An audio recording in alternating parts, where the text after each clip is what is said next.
तो आज्ञा का उद्देश्य क्या है, हम उद्देश्य को देख रहे थे। उद्देश्य यह है कि मत्तीयुस का 22 अध्याय और 37 से लेकर 40 तक उसने उससे कहा, तू परमेश्वर अपने प्रभु से अपने सारे मन और अपने सारे प्राण और अपनी सारे बुद्धि के साथ प्रेम रख। हालेलुया। मेरे प्रियो, आज जो उद्देश्य, आज्ञा का उद्देश्य जो हमें बताया गया है, उस उद्देश्य का अर्थ है प्रेम।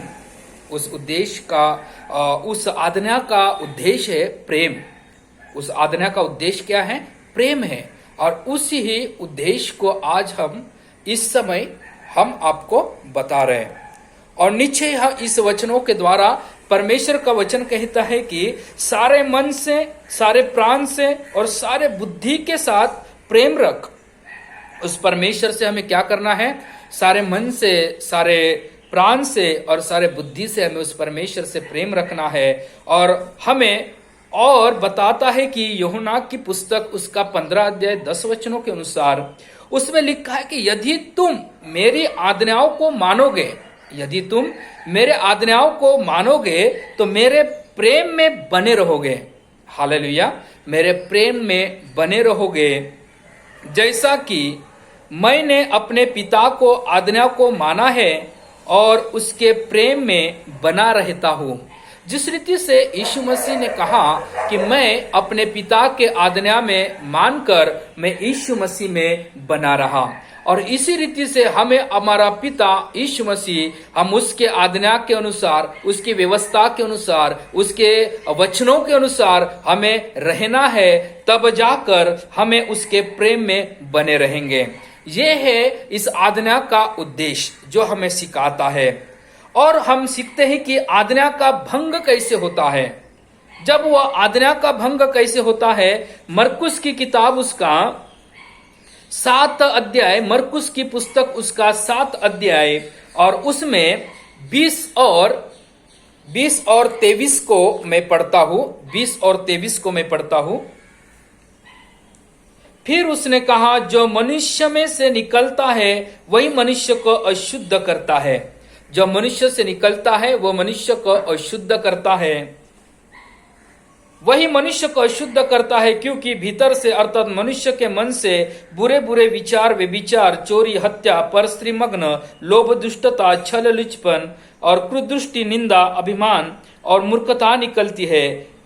ये सब बुरी बातें भीतर ही से निकलती है और मनुष्य को अशुद्ध करती है।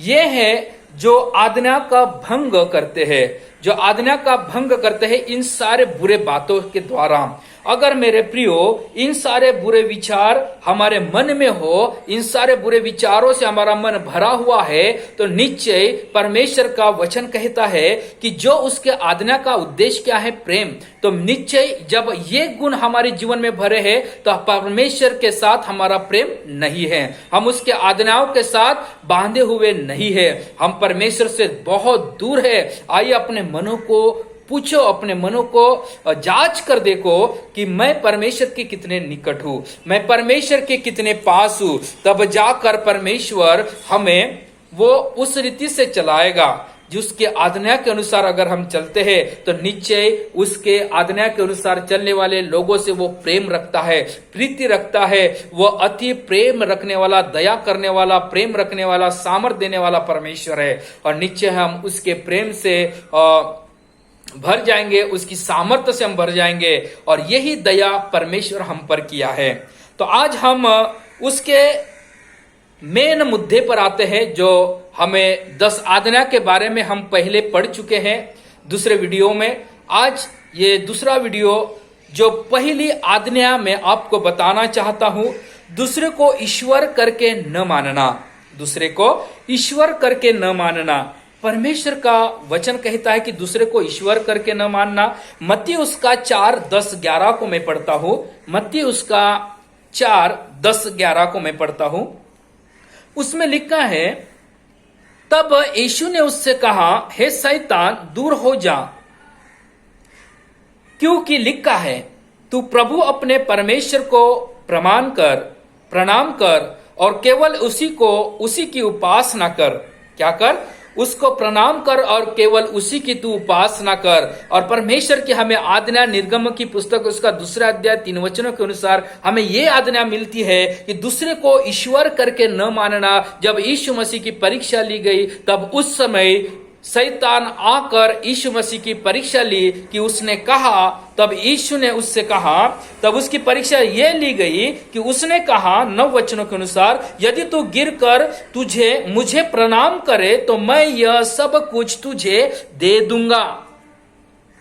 मेरे प्रियो, जब शैतान ने यीशु मसीह को इस रीति से परीक्षा कर कर कहा कि ये सब कुछ मैं तुझे दे दूंगा, केवल तू मुझे प्रणाम कर, केवल तू मुझे इस समय मेरे सामने तू झुक, जब इस रीति से उसने कहा तब यीशु ने कहा, क्योंकि लिखा है क्योंकि लिखा है, हे शैतान दूर हो जा, क्योंकि लिखा है तू प्रभु अपने परमेश्वर को प्रणाम कर। हमें किसको प्रणाम करना है? प्रभु अपने परमेश्वर को प्रणाम करना है। तब इस रीति से इन बातों को लिखा है, तब प्रभु को हमें परमेश्वर मानना है। तब शैतान उसके पास से चला गया और देखो स्वर्गदूत आकर उसकी सेवा करने लगे। वह परमेश्वर का पुत्र होने के बावजूद भी शैतान आकर उसकी परीक्षा ली, और तब जाकर जब इस वचनों के द्वारा उससे बोला तब शैतान उस जगह से चला गया। तब हम लूका की किताब उसका 4 अध्याय और 6-8 के अनुसार देखते हैं। लूका उसका 4 अध्याय 6-8, लूका उसका 4 अध्याय 6-8 आप मेरे साथ निकालिए। और उसने उससे कहा, मैं यह सब अधिकार और इनका वैभव तुझे दूंगा, क्योंकि वह तुझे सौंपा गया है, और जिससे चाहता हूं उसी को दे देता हूं। इसलिए यदि तू मुझे प्रणाम करे तो यह सब तेरा हो जाएगा। मेरे प्रियो, यीशु मसीह को शैतान और फिर से बहका रहा है और उससे कह रहा है कि मैं ये सब कुछ दे दूंगा, ये सारा वैभव, ये सब कुछ, इसके ऊपर का अधिकार मैं तुझे दे दूंगा। तब उससे यीशु ने उसको उत्तर दिया 8 वचनों के अनुसार, लिखा है तू प्रभु अपने परमेश्वर को प्रणाम कर और केवल उसी की उपासना कर। उस निर्गमम 20 अध्याय 2 वचनों के अनुसार जिस रीति से पहली आज्ञा हमें दी गई है, उसी के अनुसार जब इस रीति से नए करार में लिखे हुए परमेश्वर के वचनों के अनुसार उस शैतान को लताड़ा, उस शैतान को दूर किया कि मैं तेरे सामने नहीं झुकूंगा, क्योंकि लिखा है उस परमेश्वर को प्रणाम कर, उस परमेश्वर के पास जाकर उससे प्रणाम कर और उससे नमन कर और उसका तू अंगीकार कर। मेरे प्रियो, इस रीति से जब हम इस आज्ञाओं को पूरी होते हुए देख रहे, जो ये पहली आज्ञा इस जगह पर वो पूरी होती है,